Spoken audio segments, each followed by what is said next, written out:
It's Monday, August 18th. Today on Game Rant, we get our first look at Pokemon's brand new 4-player battles. Resident Evil Requiem could have more than 2 playable characters, and Game Rant got an exclusive look at some of the villains in Nicktoons and the Dice of Destiny. And to kick off one hefty video, we've got a quick news blast. Industry insider Nash Weedle has reported on X, formerly known as Twitter, that Ubisoft could be currently developing 2 new Rayman games, with some sort of early production vertical slice potentially available behind closed doors at Gamescom. We'll be covering Gamescom all week, so check back every day for more. Borderlands 4 is coming to the Switch 2 on October 3rd, but following the news of the 30 frames per second performance, we've also learned that split-screen co-op has been completely axed. So make sure to bring your own Switch 2. Call of Duty insider Billy Coon has claimed this year's Call of Duty Black Ops 7 won't be arriving on Switch 2 day and date with the rest of the platforms on November 14th. No word on when this rumored future date could be. Yu Suzuki has announced an updated version of Shenmue 3 will be coming soon, with enhanced visuals and other changes to improve the game's pacing. You want to play a game of Lucky Hit? And Dengeki Faminico Gamer has released a poll of the saddest role-playing games of all time, with none other than Final Fantasy X taking the top spot. If you only know this game for the laughing meme, you're in for quite a surprise. And now on to our first major story of the week, and one that will include potential minor spoilers for Resident Evil Requiem and its playable characters, potentially because these details come from an unofficial source and as such should be treated explicitly as a rumor, but come from Dusk Golem, a credible industry insider. Now, what we do know officially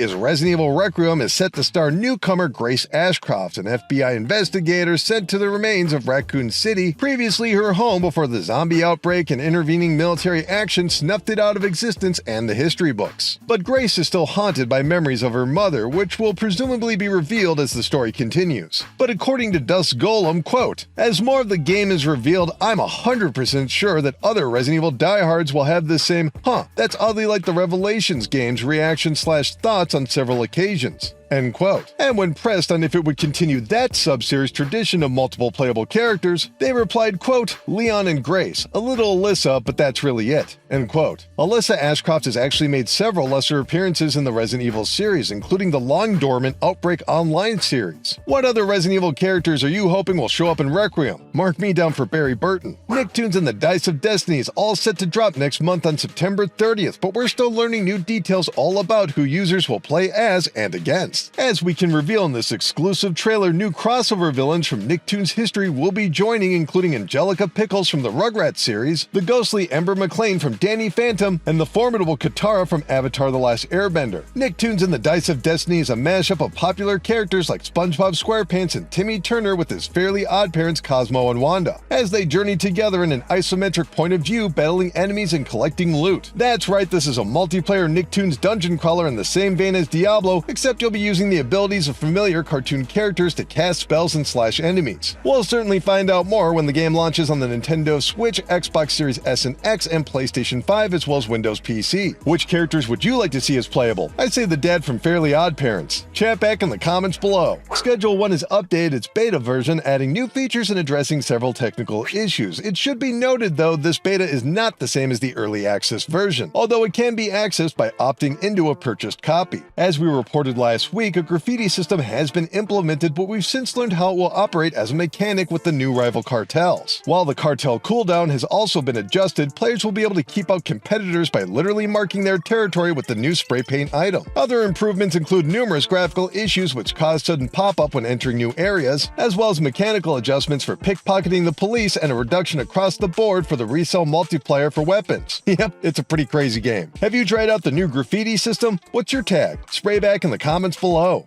And now on to our main story. The 2025 Pokemon World Championships took place over this past weekend, and as previously reported, it was not entirely up to plan, with several teams dropping out days if not hours before the opening ceremonies due to reported visa issues. But over the next few days, Pokemon fans were treated to exciting virtual and card battles, as well as the reveal of a brand new mode coming to Pokemon ZA and a first in franchise history. 4-player Pokemon battles will play out with multiple trainers defeating as many Pokemon as they can and in a third-person point of view with free movement. As shown in this trailer, these events aren't so much about the prolonged strategy as they are chaotic timed fighters, where it's a countdown to totals being tallied and a winner being declared. It's also been confirmed the poison mechanic will be making its return, meaning if your Pokemon is infected during battle, you'll need to sort that out or else they'll faint even outside of battle. We'll find out more when Pokemon ZA launches on the Switch and Switch 2 on October 16th. As for next year's main event, we've learned Pokemon Champions will be taking on that role, thanks to its hub-like design to allow players to store their Pokemon, and it will connect directly to the Pokemon Home app. And yet, we still don't have many details on Pokemon Champions, let alone a release date. But with its Pokemon World Championship debut set to take place a year from this month, it's safe to say we'll learn more in the near future. But for card fans, it was also revealed Mega Evolutions will be coming to Pokemon TCG Pocket. For those not in the know, this is the digital version of the classic trading card game, except now on mobile devices. No word on the exact date for Mega Evolutions, but it will be launching this fall. And for those who prefer their cards physical, a new trailer for the Mega Evolution card series, including Mega Charizard, was also revealed. How do you feel about the changes to the Pokemon World Championship? Would you prefer if the main event was ZA? What about the new 4-player battles? Chat back in the comments below. Anyway, that's going to do it for this video, but we'll be back tomorrow. In the meantime, why not check out our very own hands-on video all about Pokemon ZA from Anthony Termina and Jonathan Spurgeon in the description below. Keep clicking around here at Game Rant, and we'll see you in the next video. Thanks, everybody.